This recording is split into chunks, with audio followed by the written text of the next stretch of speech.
neste momento, Deus, através desta emissora, leva até você mais um programa de fé, com mensagens, hinos e orações a seu favor.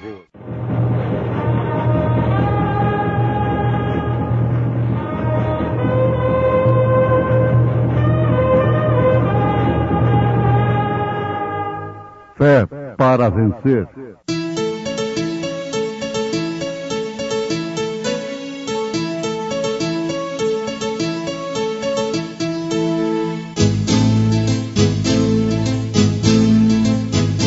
Mensageiro, Deus enviou o seu profeta, seu profeta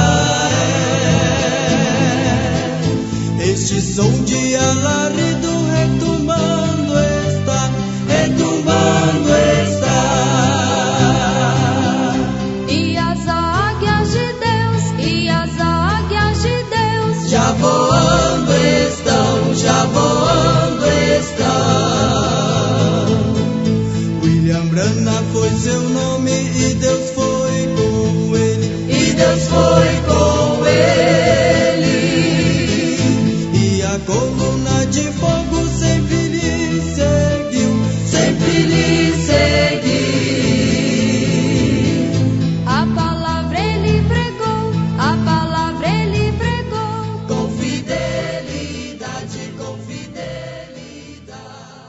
E esta é a mensagem que dele ouvimos e vos anunciamos: que Deus é luz e não há nele trevas nenhumas.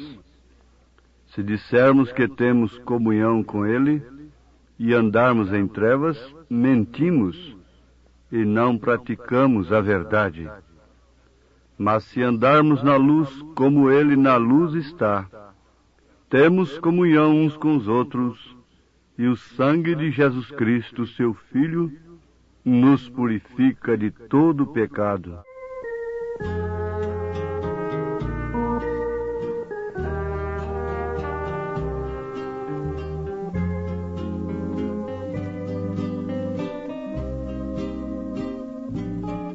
Luz do mundo, Jesus Cristo, vem dissipa as ilusões, tira o véu dos nossos olhos, ilumina os corações.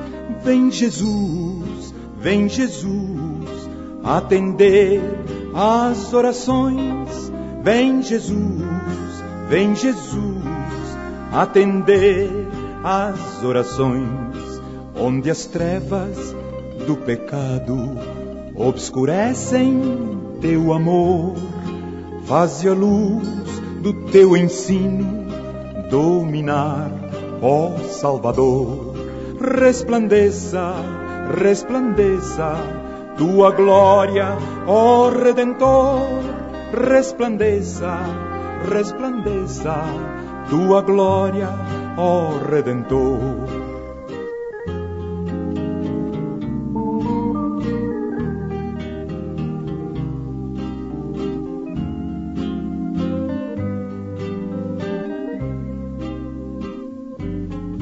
Luz dos homens, luz da vida, brilha com o poder do céu, esclarece as suas almas, mostra-lhes o grande Deus. Luz do mundo,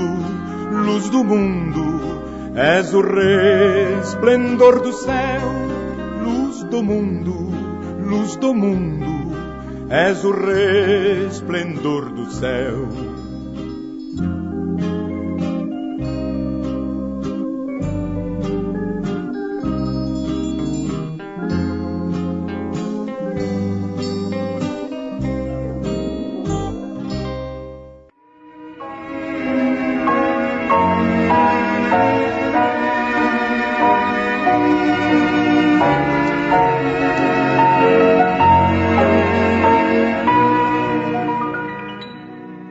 Uma das maiores bênçãos que Deus nos deu foi a luz.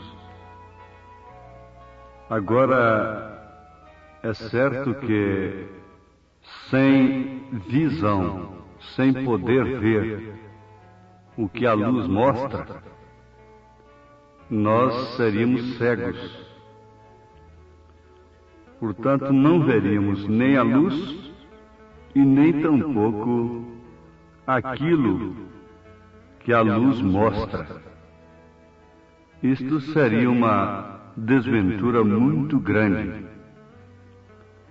Muitas pessoas foram cegas, fisicamente falando, e viram a luz, e também viram aquilo que a luz mostrou para eles. A Bíblia nos fala da profetisa Ana, que era cega e que vivia de jejum e oração no templo. E ela pôde ver a visita de Deus no seu dia. Uma cega viu o que aqueles que enxergavam não viram. Isto é tremendo. Isso deveria despertar a atenção dos nossos ouvintes para esta grande bênção de Deus. Agora, outra coisa é que nem todos viram a cena do Calvário, conforme alguns ladrões, algumas meretrizes viram, alguns pobres humildes viram. Eles viram um homem lá, sangrando entre dois malfeitores, abandonado por Deus, e que se dizia ser filho de Deus. E eles insultavam, dizendo: se tu és filho de Deus, desça da cruz. O que acontece, ouvintes? Onde está a bem-aventurança? A grande bem-aventurança é que, enquanto Caifás, Anás, os sumos sacerdotes não viram que ali estava o Messias prometido, pessoas perdidas em relação à sociedade e à religião de então, viram-no. Que privilégio glorioso! Mas nós vamos ver então o que significa o Calvário, a vinda de nosso Senhor Jesus Cristo e sua crucificação, o significado do Calvário, porque esta é a mensagem que dele ouvimos e vos anunciamos, que Deus é luz e não há nele trevas nenhumas. Se dissermos que temos comunhão com ele e andarmos em trevas, mentimos e não praticamos a verdade. Mas se andarmos na luz como ele na luz está, temos comunhão uns com os outros, e o sangue de Jesus Cristo, seu Filho, nos purifica de todo pecado. Então nós estamos olhando por aqui para três coisas muito importantes a respeito do Calvário. E começando, nós devemos lembrar que o Calvário encerra o assunto do pecado, não por 5 anos, não por 10 anos, não por 20 anos, não até uma próxima reencarnação, nem até o purgatório. Tudo isto supostamente pensado. Não, o Calvário diz para o ladrão arrependido: hoje mesmo estarás comigo no paraíso. Então ele encerrou o assunto do pecado para aquele homem. O Calvário encerrou o assunto do pecado para aquele homem sem que ele precisasse de qualquer outro processo de purgação. Porque não é por purgação, não é por sacrifício nosso, mas é pela fé. Isso é de graça, não vem de vós. É dom de Deus, não vem das obras para que ninguém se glorie. Estou falando do assunto que deveria parar a nação, que é salvação. Mas o homem, de um modo geral, não tem noção do que é ser salvo, do que significa ser salvo, do que significa o Calvário. E por sua vez ele não tem também noção do que é ser perdido, do que é ter sua alma no inferno depois. Ele crê de uma maneira errada que depois outros podem tirar a sua alma de um determinado lugar de tormento. Mas isto é um engano, isto não é luz, isto é mentira. Disse São João que estas coisas são mentiras, que se andamos na luz, o sangue de Jesus Cristo nos purifica de todo pecado. Então não precisa de purgatório nem de reencarnação. Se andamos nesta luz, se podemos ver as coisas espirituais pelo prisma que Deus nos apresenta, então nós andamos na luz. E o sangue de Jesus Cristo, não o purgatório, mas o sangue de Jesus Cristo nos purifica de todo o pecado. Agora, isso é toda a Bíblia desde o Éden. Foi morrendo um cordeirinho ali, para satisfazer, morrendo no lugar daquele que deveria morrer. Ele é substituto. Por isso Jesus disse para o ladrão: hoje mesmo estarás comigo no paraíso. Hoje, não é amanhã nem depois. E se você se arrepende agora, a tua salvação é agora, não é depois. Quando ele entrou na casa de Zaqueu, que era outro ladrão, cobrador de impostos de uma maneira desonesta, Zaqueu se arrependeu e se converteu, e ele disse: hoje entrou a salvação nesta casa. Hoje entrou a salvação nesta casa. Então aí está a primeira coisa. O Calvário encerra o assunto do pecado para sempre. Desde o momento em que a pessoa tem aquela experiência de arrependimento verdadeiro, íntimo no seu coração, confessa todos os seus pecados a quem deve confessar, se ainda há meio, e se apresenta diante de Deus como uma pessoa que estava lutando e jogou suas armas no chão e rendeu-se. Você estava lutando com credos, com isso, com pensamentos e outras coisas, e com moralidade própria, com caridade daqui e daquilo outro, mas você jogou tudo isto no chão. E entendeu que ainda que você desse todos os seus bens para os pobres, não lhe adiantaria nada. 1 Coríntios 13. E rendeu-se, levantou suas duas mãos diante de Deus, aí no seu quarto, seja onde for, no mato, aonde quer que seja. Em qualquer lugar hoje serve para o homem pecar. Mas também tem uma coisa: em qualquer lugar o homem pode se arrepender. É dentro do carro, na avenida, é dentro do avião, no ônibus, no escritório, à margem do rio, num zoológico, num parque de diversão, até dentro de um cinema e até dentro de um antro de prostituição, um homem ou uma mulher pode se arrepender naquela hora e ter uma experiência de salvação. E sair dali chorando, arrependido, convertido. Então, em qualquer lugar você pode pecar hoje, até dentro da igreja. Mas em qualquer lugar também você pode se arrepender. Em qualquer lugar você pode chorar amargamente o seu pecado e vir a Cristo e deixar que o Calvário cumpra para você esse tremendo significado: encerrar o assunto do pecado na sua vida. Sim, isso não quer dizer que Deus te perdoa e você continua com os desejos de pecar. Não.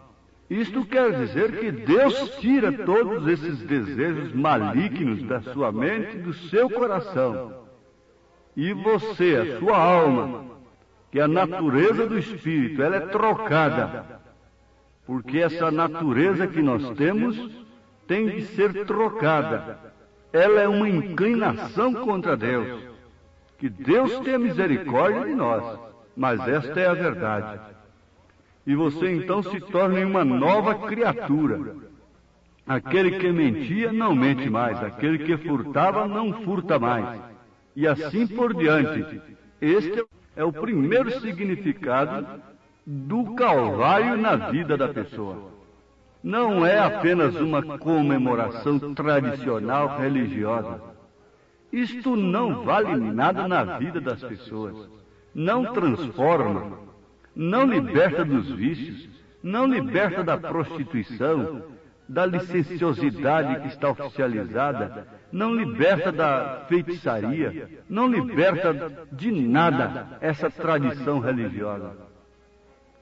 Mas agora uma experiência com Deus, em qualquer dia, em qualquer hora, em qualquer momento, em qualquer lugar, onde você possa levar uma trombada com o pecado, chocar-se com o mundo, sentir-se convencido do pecado, que aquilo é uma desgraça e ver-se a si mesmo perdido sem Deus, e ver que o seu dinheiro, sua fama e qualquer outra coisa que você tenha, e mesmo nem a sua pobreza, sua ignorância, seja o que for, não pode te deixar inexcusável diante de Deus, então ali é a hora da salvação.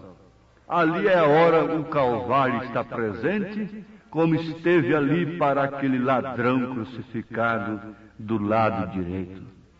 Bom, então primeiro nós deveríamos procurar o que aquele dia significa para nós. O dia do Calvário.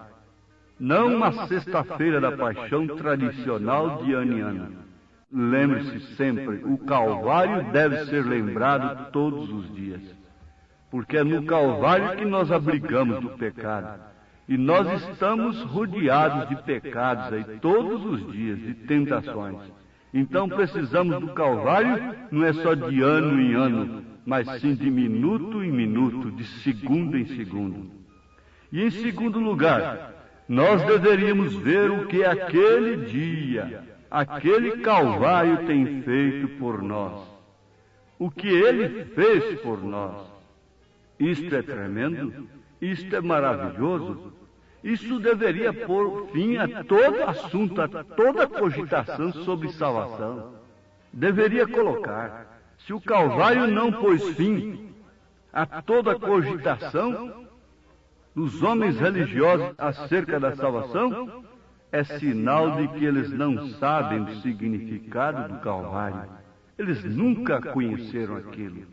Eles estão como aquele outro ladrão dizendo, bom, se ele é Deus, ele salva-se a si mesmo e também a nós. E assim por diante. Mas veja só, o Espírito de Deus, o Espírito Santo da graça, veio no coração de Lutero, Martim Lutero, quando ele estava fazendo penitência. E disse para ele, Lutero, isso é de graça. Isso não é assim. Isso não é dessa forma. E ele sacudiu a batina e pregou. Desde então, que a salvação era de graça. Naquele instante ele conheceu o que o Calvário fez por ele. Naquele instante ele reconheceu o que o Calvário fez por ele. E quando um homem ou uma mulher reconhece o que a morte de Cristo, o que o Calvário fez por ele, por ela, então ela sofre um resultado, aquela pessoa sofre um resultado consequente, gratidão. Aquela Maria perdoada, que recebeu uma chance na sua vida quando ia ser apedrejada, e Jesus lhe salvou. Ela foi logo aos seus pés, e banhou-lhe os pés com lágrimas, lágrimas de gratidão. Oh, sim, logo também na ressurreição, ela estava a postos, logo cedo ali no horto florestal, e chorando, porque não o encontrara na sepultura, e procurando onde puseram o meu Senhor, E justamente aquele apego, porque ela sabia o que significava o seu Senhor para ela, lhe deu uma resposta. Maria, era ele, era ele. Ali estava a resposta. O Calvário não te deixa sem resposta. O sacrifício de Jesus não te deixa numa ilusão de um Cristo morto, de um Cristo derrotado, fúnebre, um Cristo fúnebre, que não dá vida, que não opera transformação na vida das pessoas, que não tira os vícios, que não dá pudor. Não, não, não. O resultado do Calvário na vida de uma pessoa não é entendido pelo mundo religioso de hoje. Quando o resultado do Calvário vem sobre a vida de uma pessoa, ela fica sabendo o que ele fez por ela. Isto aí é a segunda coisa. Ela fica sabendo o que o Calvário fez por ela. Então ninguém pode lhe entender. Por que viver para Cristo? Por que viver para Cristo obedecendo a sua palavra? Por que amar as coisas de Deus? É porque ela sabe o que o Calvário fez por ela. Sabe o que ele tem feito por ela. E agora, em terceiro lugar, vamos olhar no que devemos fazer por aquele dia. O que devemos fazer? Sim, isto é importante, mas nós não podemos fazer nada por aquele dia, senão fazermos aquilo, justamente aquilo que todos que recebem a revelação desta luz tremenda do Calvário fizeram.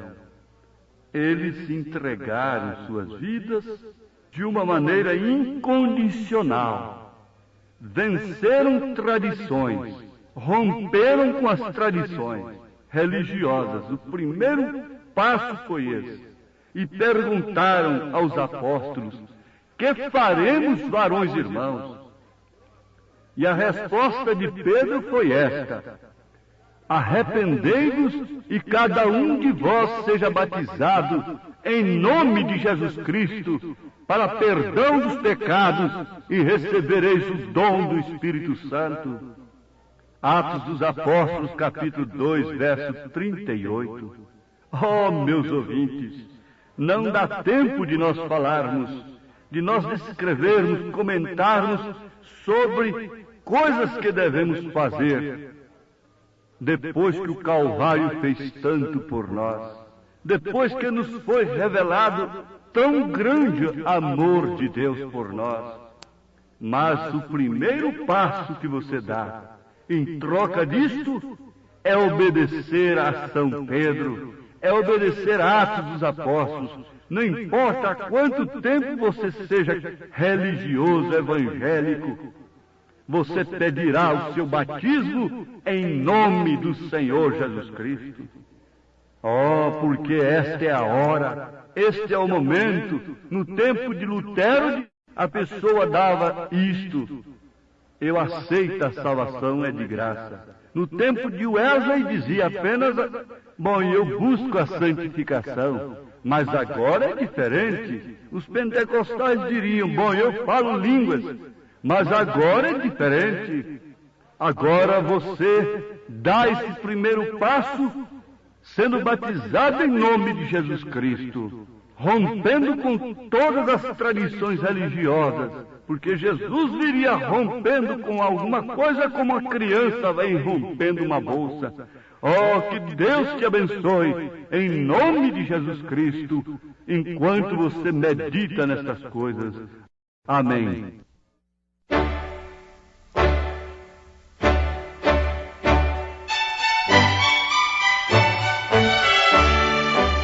Ouvintes, escreva-nos pela caixa postal de número 15.020, 15020, CEP 74 501-970, Goiânia, Goiás.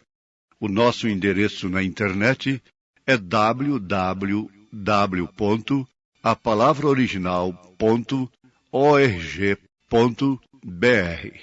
Volte a nos ouvir amanhã novamente neste mesmo horário, nesta emissora, se o Senhor nos permitir, com fé no Filho de Deus, a fé que vence o mundo.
Filho.